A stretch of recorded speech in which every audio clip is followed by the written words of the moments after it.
আজকে আপনাদের সবার জন্য নিয়ে আসলাম একটি আকর্ষণীয় ভিডিওটি দেখার জন্য অবশ্যই আমার সাথেই থাকতে হবে।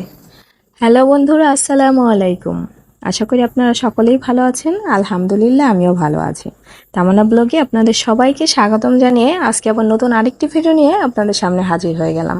গত কয়েকদিন যাবৎ কিন্তু বাংলাদেশে প্রচুর গরম পড়েছে। এটা আমরা বাংলাদেশে যারা থাকি কম বেশি সবাই ভালোভাবে অনুভব করতে পারি। আর বাইরের দেশে যারা আছি অন্যান্য কান্ট্রিগুলোতে তারাও কম বেশি জানি সামাজিক যোগাযোগের মাধ্যমে। আর এত গরমের মধ্যে ফেসবুকের মধ্যে ঢুকলেই দেখতে পাচ্ছি কম বেশি সবাই তাপমাত্রায় রোদের মধ্যে ডিম ফ্রাই করে খাচ্ছে। তাই তো আজ আমিও চলে আসলাম। প্রথমে একটি ফ্রাই প্যান রোদের মধ্যে ছাদের উপরে রেখে চলে গিয়েছিলাম। তারপরে এখানে দেখলেন খানিকটা তেলও দিয়ে দিলাম। তেল দেওয়ার পরে ডিম ভেঙে ডিমটাও দিয়ে দিয়েছি। পুরো ভিডিওটা কিন্তু আপনাদের আমি দেখিয়েছি, ভালোভাবে দেখুন তাহলেই বুঝতে পারবেন।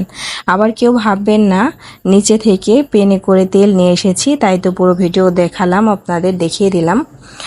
আর এত গরম কি বলবো, দেখুন ডিমটা কিন্তু এখনো খুব সুন্দরভাবে হচ্ছিল। আমি এটার রিয়েল যে আওয়াজটা আছে সেটা দিতে পারলাম না, কারণ অনেক আউট সাউন্ড ছিল এর জন্য আর কি।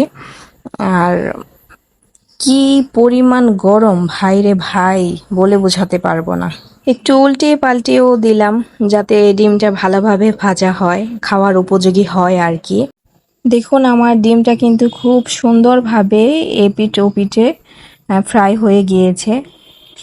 আর এটার মধ্যে কাঁচা বলতেও ভিতরে কিছু নেই, সামনে থেকে আপনাদেরকে আমি দেখিয়ে দিলাম। এখন এটাকে আমি উঠিয়েও নেব। সূর্যের এত তাপ ছিল কি আর বলবো, বলার বাহিরে। আর এখন তো বর্তমানে বাংলাদেশে মানুষ প্রচুর অসুস্থ হচ্ছে এত গরমে। আল্লাহ সবাইকে হেফাজত করুক। নিশ্চয়ই আল্লাহ পাক রহমত নাজিল করবেন, রহমতের বৃষ্টি দিয়ে সব শান্ত করে দিবেন। আল্লাহ চাইলে সবই সম্ভব, আমরা সবাই দোয়া করব।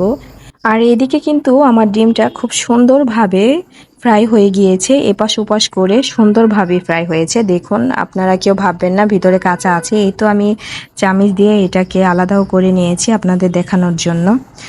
তো আমার আজকের ভিডিওটা এই পর্যন্তই। অন্যান্য সবার মতো আমিও আজ রোদের যে তাপমাত্রা, এই তাপমাত্রায় রোদের আলোতেই গরমে ডিমটাকে ফ্রাই করে নিলাম। সবাই ভালো থাকবেন, আল্লাহ হাফেজ।